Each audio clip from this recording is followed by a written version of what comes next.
Hey everybody, First Alert 25 meteorologist Conley Isom here in the Weather Center, filling in for Chief Meteorologist Matt Hines on this very hot Friday afternoon. At least we made it through the week, and as we get ready to head into the weekend, it's still going to stay hot. You can see our First Alert 25 Weather Team Facebook page here. I want to show you that the heat advisory has now been extended and expanded. It now runs through Sunday evening until 8 o'clock.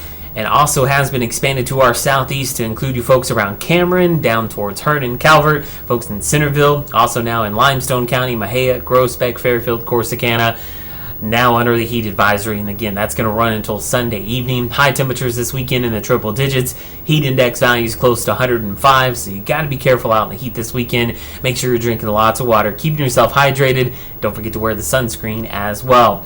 Now, Friday afternoon, we did have a large grass fire that popped up in southern Limestone County. We got information from the Limestone County, Texas Emergency Management officials there.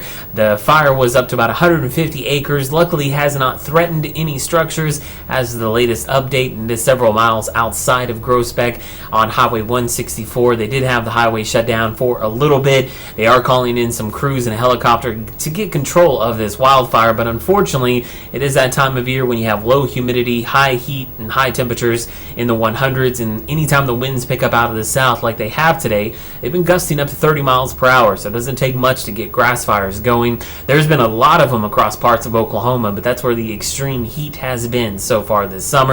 And on Saturday, with winds gusting out of the south again, you got to be careful. A reminder that a lot of us are under burn bans, and we'll have a look at those burn bans coming up throughout the weekend. Now, the other story that we've been talking about is Tropical Storm Ernesto. Here's the latest as of Friday afternoon from the National Hurricane Center. Ernesto, still a tropical storm crossing into the Caribbean as we speak. There's also two areas that the Hurricane Center is watching. There's an area of low pressure trying to develop here off the coast of Florida and out into the Bahamas. Just a 20% chance right now that something could form out of this. Back behind Ernesto, though, we've got a 50% chance of this area, a tropical wave that came off of Africa a couple days ago. Very intense, getting a lot of thunderstorm activity around it. This system will have to watch very carefully as well, but that's thousands and thousands of miles away. First, let's focus on Ernesto. Where exactly is Ernesto going to go?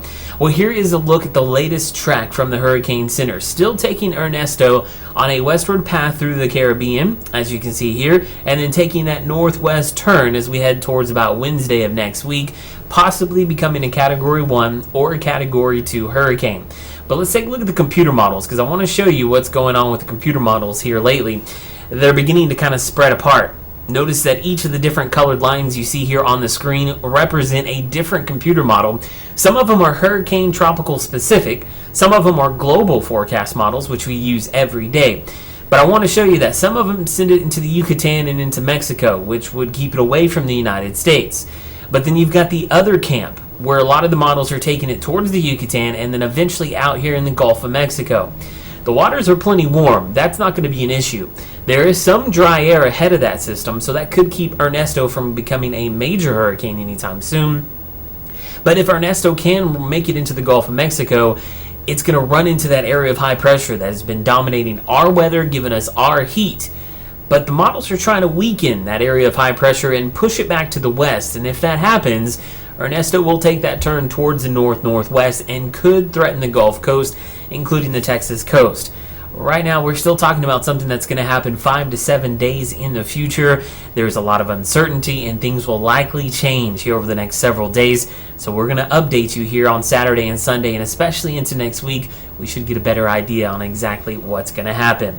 You can also get updates on KXXV.com. And again, if you haven't liked us on Facebook, what are you waiting for? Just look for First Alert 25WX. Same username for our Twitter accounts as well. And hopefully you stay cool as the summer heat wave continues into the weekend. Have a good one.